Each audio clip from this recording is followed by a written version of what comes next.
Brew Daily Show. I am Neal Fryman. And I'm Toby Howell. And Neal, it's Wednesday.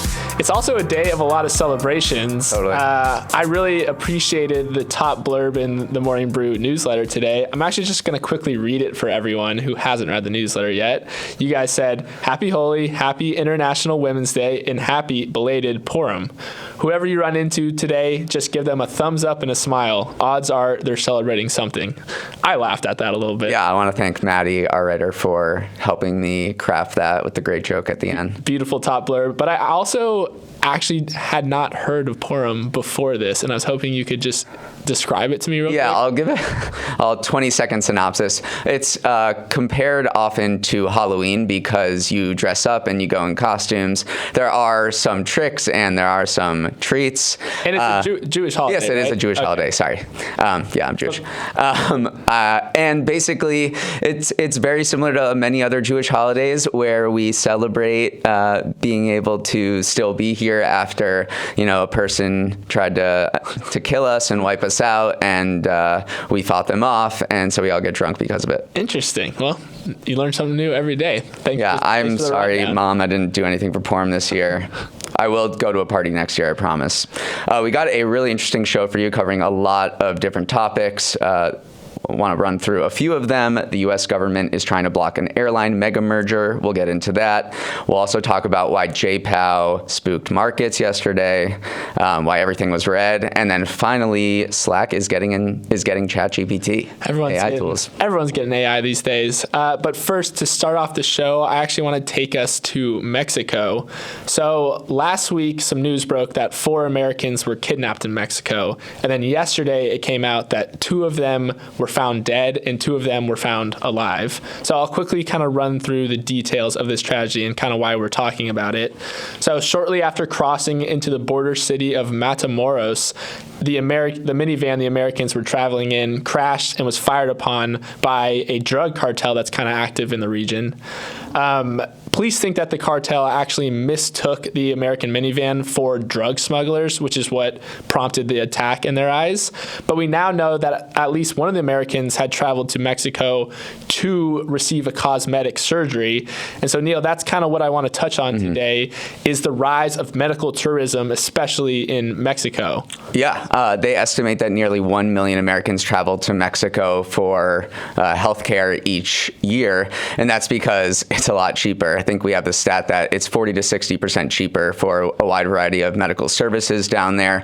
The most common are elective surgeries that aren't covered by insurance here, so cosmetic surgeries. I think the tourists there were going for a tummy tuck. Yeah, tummy tuck. And then another really popular one is dental procedures and getting your teeth whitened. Yeah, it is interesting that these kind of border towns especially, actually it's a huge industry for them. And so the southernmost point of Texas, Rio Grande Valley, is actually considered to be a medically underserved area. So that's why you see these border towns, a lot of Americans cross over from kind of this poor medical environment and go into Mexico in order to have affordable surgeries. Right. So people were like, well, this is dangerous because the border towns have a lot of cartel activity. Right. As well. But in reading, experts were like, this is very rare for medical tourists to be targeted by gangs and cartels like this. The far more dangerous thing is the actual medical procedures or botched surgeries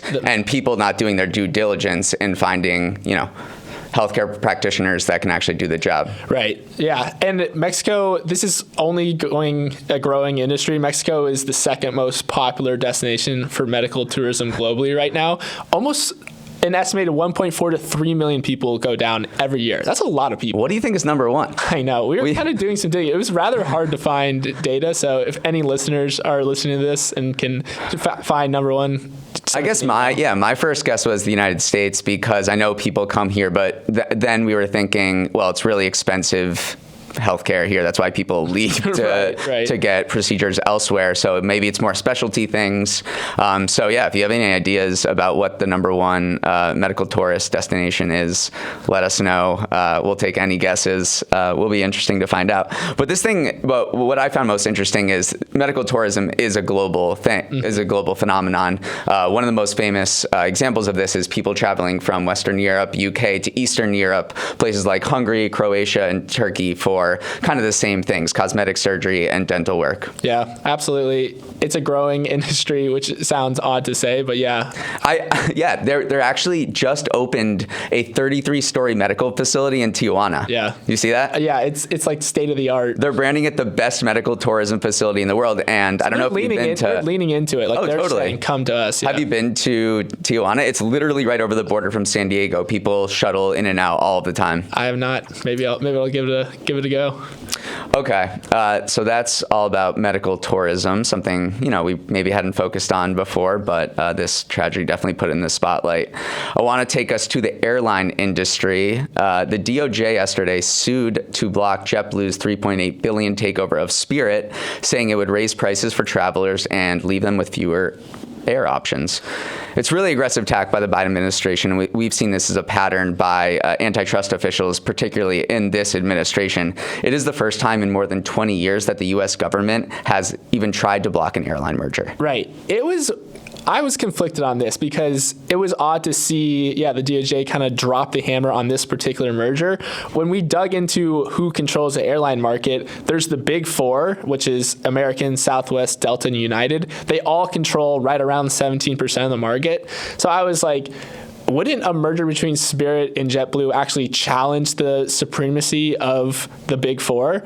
But it turns out that JetBlue snapping up Spirit would probably drive up prices, and I'll give a couple of stats that stood out to me. So when Spirit starts flying any given route, average fares fall by 17% because Spirit is this ultra low-cost airline, so others have to kind of react to them flying a route. And then JetBlue estimates that when Spirit stops flying a route, average fares shoot up by 30%. So they definitely move the markets whenever they jump into a route. And it's kind of funny that Spirit, I don't know if you remember the origins of this deal, but Spirit was kind of fending multiple offers from JetBlue and Frontier. Right. And I think they agreed to Frontier originally. And what's really kind of funny is that they didn't want to be scooped up by JetBlue originally. And they argued that JetBlue buying Spirit would raise a lot of regulatory hurdles, as their prediction came true, and that it would raise prices. So even Spirit in its own internal company documents said that JetBlue scooping it up would raise prices. Honestly, the merger with Frontier made a ton more sense to me, because that is where it felt like it would lower prices truly, because those are the two biggest budget airlines, and so combining them and leveraging the operational efficiencies of a bigger organization, I thought that one made a ton of sense.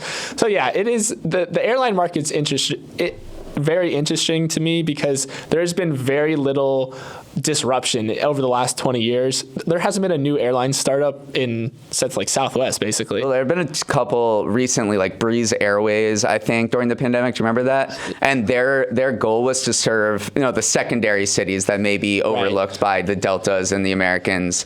I grew up in Western Mass, and we had Bradley Airport, Hartford. Never heard of it. Yeah, and my dad was just flying to Phoenix, and he was like, I got to stop over. And I was like, oh, it's a quick red eye back. And he's like, no, dude, you forgot. I don't live in New York City. Right. I have to fly to, a hub and then fly back home to my little regional airport. Yeah. And so they're having a couple startups serving those markets. Yeah. All right. Well, that was actually a fun conversation about the airline industry in America. Always fun to talk about. Let's zoom out a little bit. So Jerome Powell talked to U.S. lawmakers yesterday. There's always some big quotes from that. So I just want to kind of highlight some of the key takeaways of his testimony. The big takeaway is that interest rates are likely to head higher than the central bank had initially expected. I'll actually read you his exact quote from yesterday. The latest economic data have come in stronger than expected, which suggests that the ultimate level of interest rates is likely to be higher than previously anticipated. So it was kind of, we all saw this coming. It is odd because he's basically saying the economy is doing a little too well. It's overheating a little bit. We're probably going to have to raise interest rates a little bit more, a little bit faster in order to calm down this inflation. It raises the prospect of a hard landing. Right. So it increases the chances of a recession. And if we can just do a quick timeline over the past year about the Fed and the economy, it's last year they hiked interest rates by 75 basis points a bunch of times in a row, which was a historic amount to quell inflation. And then early this year, we were like, okay, I think it's working. Inflation's coming down and the economy is holding up strong. That is the so-called soft landing scenario, the Goldilocks situation. So everyone was super hyped. The market went up in February because of that. But there have been new economic data releases and inflation reports that suggest that inflation is not coming down as fast as we had hoped, and that the economy is really holding up stronger than expected, and that can fuel inflation more. So the Fed last meeting, the Fed only raised interest rates by 25 basis points, and now because of Powell's testimony, which is considered hawkish, they think that in the Fed's next meeting, they're going to re-raise interest rates by 50 basis points. So we took our foot off the gas pedal, and now we're putting it back on again. And, it's just, raises the prospect of a recession. And that's why markets, you saw a lot of red in the markets yesterday. Right. And then just one final point on that. A lot of good analogies in that, as always, Neal. I mean, the gas that's a classic, though. That's not that creative. But so he actually got into it with Senator Elizabeth Warren a little bit in this testimony. Elizabeth Warren's like, every time that you raise interest rates, unemployment spikes a little bit too. So she was basically saying, are you okay with putting 2 million people out of jobs? Right. And then Jerome Powell was like, listen, higher inflation affects everybody, like every single worker in America. So yes, I am almost okay with, he didn't explicitly endorse people losing their jobs, but saying like, if we can get the inflation rate under control, it's actually going to benefit a lot more people than the 2 million. He's sounded that pattern a lot over the past few years because raising rates is unpopular because it hits the economy and it gets people out of jobs. But he's basically been saying the risks of letting inflation run hot for longer are way, way, way, way, way greater than a small hit in unemployment. And speaking of unemployment, it hasn't gone up. Right. It's at 3.4% or 4.3% or something like that. It is absolutely minuscule. And it's actually a good preview of what's happening on Friday, which is the jobs report, which will be another huge key economic indicator that will help us understand the path of future rate hikes. For sure. All right, I want to move to AI. We haven't talked about it yet, so we have to. But there's actually big news. ChatGPT is coming to the workplace. Salesforce is integrating ChatGPT into Slack to help you become your most productive worker self. So it says there are 3 main use cases for it. One is to summarize conversations instantly. Second is to find answers to questions quickly. Okay, I guess that's just search, but in Slack. And then it is to draft messages and reply to people and just kind of create emails. Yeah. When I heard this news, I feel like the central question comes back to the questions we've had about all the AI advancements recently is how accurate it's going to be. Is the time-saving benefits that you accrue from this tool going to outweigh the inaccuracies that are inevitably going to pop up? So, I don't know. Honestly, people are saying they're very bullish on this because, you could potentially save a lot of time by having the Slack kind of get out ahead of the messages you're going to send to your coworkers. But the tool that this reminded me of was, in Gmail where you're typing an email and it tries to finish the sentence for you. This is that on steroids. And I hate that feature. Like, it never really says what I wanted to say. So I think I use it. You hit tab and let it complete. Yeah, sometimes. Sentence. Yeah, but I think this is good. This could be a workplace revolution. Who knows? Kind of like Excel. We were talking about earlier. Are we having the same conversation as people did when Microsoft Office first released Excel? Yeah, I could see it where you're like, this will never replace the pen and paper. This is the bad method. So maybe I am shaking my fist at the sky. You seem to be. I'm pretty bullish. I think this is a great use case application for AI. I think it'll really benefit people that spend time and learn how to use it. Right. I think there might be a lot of people who are intimidated by it and just kind of don't want to learn about it. But I think if people, a few enterprising workers can really use it to their advantage, they'll just become the most productive people on the planet, and people, will love to employ them. So I think this could be on your resume, it could be Excel. I mean, this is completely plausible. On your resume, you'll have proficient at Excel, Excel, expert at ChatGPT querying. Yeah. And I'm looking at your resume. I'm like, damn, this guy can probably reply to 6 emails in 30 seconds. Like, that's pretty good. Well, I'll ask you, Neal, because fun fact, Neal is actually the top Slacker in the entire Morning Brew organization. He sends the most messages on a yearly basis. Do you think that you would utilize this in your Slack habits? Well, I'm not so tech forward. So the people I'm talking about who I said are extremely employable doesn't really apply to me. Yeah, but you're a power user. Wouldn't you find some... I don't know if I use it for what people, in other industries use it for. Like, I'm a writer. We're just kind of talking about things, but, talking about news stories and what to write and making jokes. It's kind of like a writer's room in our Slack, which is not really ChatGPT friendly, in my opinion. Yeah. But I can see people with a lot of meetings every day just asking ChatGPT to summarize the meeting in 5 key takeaways, list all the action items, and then send it out to everyone in a draft email that it creates. Yeah. I mean, that would be an incredible use case. And all this misinformation stuff that you're talking about, I feel like in a workplace setting, it's really narrow. Right. Like, you're not asking it to tell the history of World War II or, give political opinions. It's really simple tasks like summarize what we just talked about in this meeting, because I don't really feel like it, and then send it out in a very commonplace work email. So you're saying that this podcast could have been a summarized Slack GPT message? I'm sure if we thought about it, we could probably have ChatGPT summarize the podcast and put it up on our website. Interesting. That's actually not a bad idea. Producers in the control. Let's talk about that. No, but yes, overall, I think this is going to be a workplace revolution. I think that people should really learn how to use the tech, and they'll just become employable as anything. Yeah. I could be totally wrong. I'm sold. I could be totally wrong. That's my thought. All right, Toby, next story. I know you have a big sweet tooth. I have a huge sweet tooth. It's horrible. And I don't, which is crazy. But I do want to talk about artificial sweeteners, which are those sugar substitutes that are put into food that make them sweet without using sugar, which people are increasingly avoiding. There's new research out about one of those substitutes, which is called erythritol.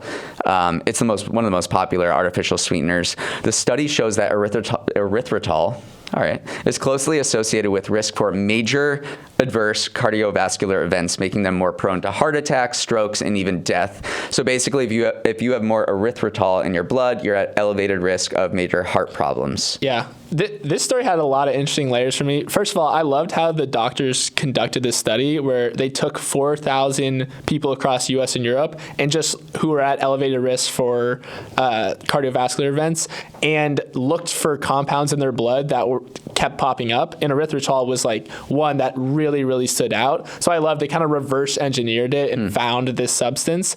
And then 2, the reason why erythritol is so buzzworthy is because it's a naturally found compound in our bodies already. It is a sugar alcohol that we make. And so a lot of kind of food scientists and researchers thought that it was safe because, hey, it's already in our body. But obviously when you make it in a lab, you make it artificially, and you have elevated levels, it does bad stuff for your body. So there were some criticisms to that point that you were just talking about, that erythritol is naturally made in our body. So this one physician wrote in a Montreal Gazette a pushback to this research. He criticized it. He poked a bunch of holes in it and said that, look, you shouldn't say it's an artificial thing because we do produce it. And then he says, I just want to quote him because it's kind of like a mic drop. "It is easy to say, as the authors of this paper do, that more research is needed, but I would argue we don't need more research, we need better research." Yeah, it is kind of savage, honestly. So it's kind of savage, and there are some caveats that the researchers did make in this erythritol study, and it's this classic correlation does not equal causation. Right. So they found that high erythritol in your blood is associated with heart attacks and strokes, but it doesn't necessarily cause them.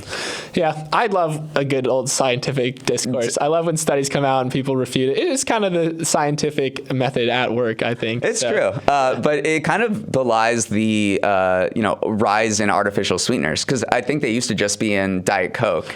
And now it's in aspartame and stuff like that. Now it's in a ton as sugar. People don't want to consume added sugars anymore. And so food companies are decreasing their use of sugars. It says the number of new food products containing sucrose has fallen by 16% in the past 5 years. Right. It makes a lot of sense. This is why this is such a big issue. If erythritol does actually lead to adverse health outcomes is because most of the people who are targeting these products, they see no sugar, they see low sugar, and they think healthier. And those people are probably already at risk for a pre-existing condition. So now you're combining a less than healthy population also maybe drinking or eating something that has bad health outcomes. You can see how that's very alarming to like the medical community. So I just thank God every day I don't have a sweet tooth. I know. Or should I? It's fun. No, it's the worst. I pass a bakery and I'm just like, oh, literally. No. Last night I ate an entire bag of Pop-Tart minis. I didn't even know this was a thing, but I feel horrible after it. So no, I'm much more savory. Like I'll eat anchovies while you eat muffins. That's disgusting. Okay, let's take us into our final story of the day. It's about Lego. Basically, Neal, Lego is on fire right now. Sales rose 17% last year to $9.2 billion compared to the previous year. Net profit was up 4%. Just an awesome year. And just to put it in perspective, Barbie maker Mattel, their 2022 sales were flat at $5.4 billion. And then Hasbro, another big toy maker, declined by 9% to $5.9 billion. So Lego is not only almost double the size of both of those, but it's also still growing. And it became the largest toy maker less than a decade ago. It was it had the same revenue as Mattel less than 10 years ago, and now it's doubled it. Right. So Lego is just executing on another level right now. Yeah. And so I actually want to talk about kind of their strategy that led to this growth. So Lego's CEO Niels Christensen attributes I thought you were just saying something to me. No, Niels with an S on the end. He attributes it to a few main things. Well, first off, store expansion, especially in China. They've opened a ton more stores. They've also bolstered their e-commerce presence. But also, he attributes it to, one, the increase of new products that they have released, and two, digital engagement. On that first point, 48% of Lego's products last year released were brand new. So they're not kind of resting on their laurels. They're not just releasing the same Bionicle figures year after year. They really, really have this diverse product line, which consumers love, obviously. And then on the digital engagement piece, this is where I think Lego is crushing it. First of all, the Lego movies have been smashing success. Everything is awesome just popped into my head right now as we're saying that. The Lego Star Wars and Harry Potter video games have also crushed.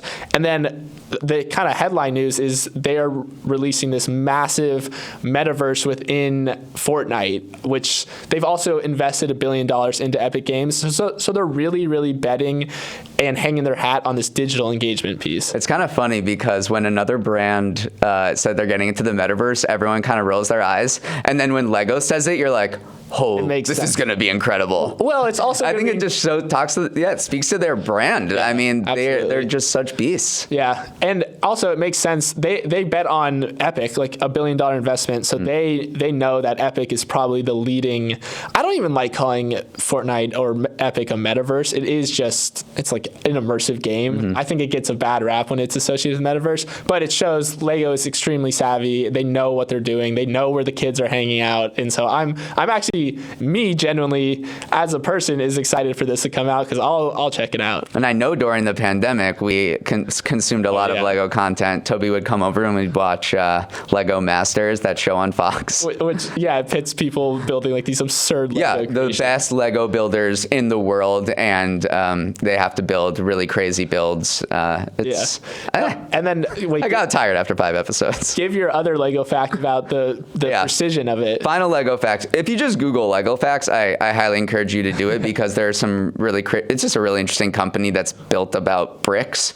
But a brick you play with now will fit into a brick made in 1958. That they have such precise manufacturing, and they just haven't changed anything. I love that.